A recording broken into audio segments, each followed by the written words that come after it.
This is TradeFlow News, bringing you relevant news and insights from around the world. TradeFlow News, enabling trade for SMEs and economies worldwide. These are some of the key topics that we will be looking into in today's program.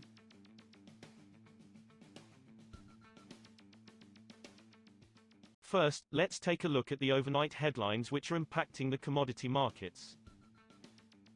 U.S. President Donald Trump said he would indefinitely extend the ceasefire with Iran to allow for further peace talks, although it was not clear on Wednesday if Iran or Israel, the U.S. ally in the two-month war, would agree.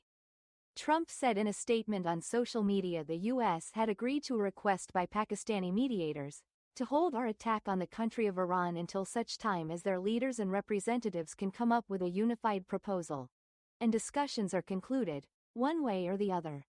Pakistan's leaders have hosted peace talks in Islamabad to end a war that has killed thousands of people and shaken the global economy. Oil prices eased on Wednesday as investors assessed the outlook for US-Iran peace talks after the US announced an extension of the ceasefire. Brent crude futures were down 32 cents, or 0.3%, at $98.16 a barrel at 0721 GMT, after touching $99.38 per barrel earlier in the session. West Texas Intermediate futures were down 53 cents, or 0.6%, to $89.14 after climbing as high as $90.71 at the open.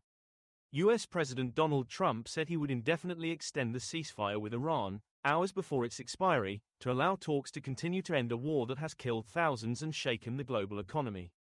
Moving on to the top news in the energy sector. Marine fuel providers face tighter supply of higher density, low-sulfur crude oil, known as heavy sweet, for blending because of competition from refiners for the same oil as the Iran war disrupts Middle East imports, industry sources said. The reduced availability of fuel blending components is occurring at the same time refiners are reducing low-sulfur fuel oil, LSFO, production for marine fuel because of crude shortages, which is supporting spot premiums for the residual fuel used to power ships.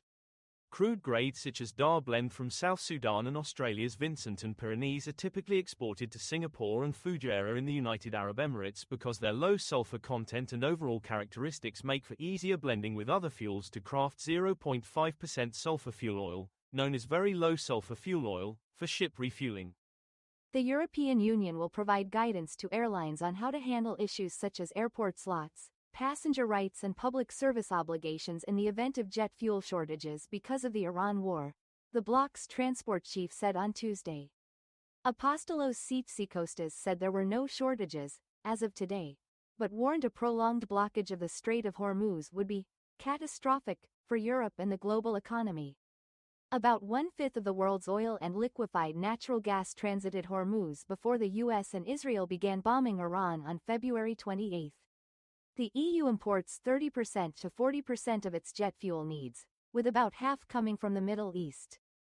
Next, we have the top news in metal market. The global aluminium market is experiencing a black swan event as disruptions due to the Middle East war trigger a supply shock that will lead to major shortages this year, according to the top metals analyst at commodity trader Mercuria.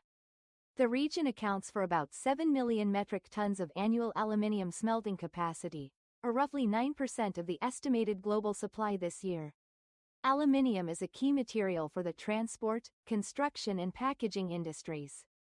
The scale of the supply shock we're seeing in the aluminium market is probably the largest single supply shock a base metals market has suffered in the post-2000 era, Nick Snowden, head of metals and mining research at Mercuria said. Goldman Sachs on Tuesday maintained its forecast for the copper price to average $12,650 per metric ton this year and its estimate of a 490,000-ton 2026 surplus for the metal. However, the bank flagged risks to copper supply from potential sulfuric acid shortages should disruption to shipping through the Strait of Hormuz continue. The bank said the disruption, combined with China's decision to ban sulfuric acid exports from May 1, could tighten a market critical for copper production. We will now look at the top news in the agricultural sector. Extreme heat is pushing global agri-food systems to the brink, threatening the livelihoods and health of more than 1 billion people, according to a new report by the UN's food and weather agencies.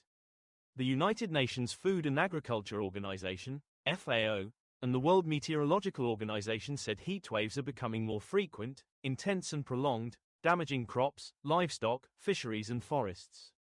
Extreme heat is rewriting the script on what farmers, fishers and foresters can grow and when they can grow. In some cases it is even dictating if they can still work, said Kaveh Zahedi, head of FAO's Climate Change Office. That is all for today's news on commodity markets. Stay tuned to TradeFlow News as we continue to provide you with more updates. We also invite you to follow us on Twitter at TradeFlow News, which allows you to watch our program on your mobile device or desktop to receive information from there.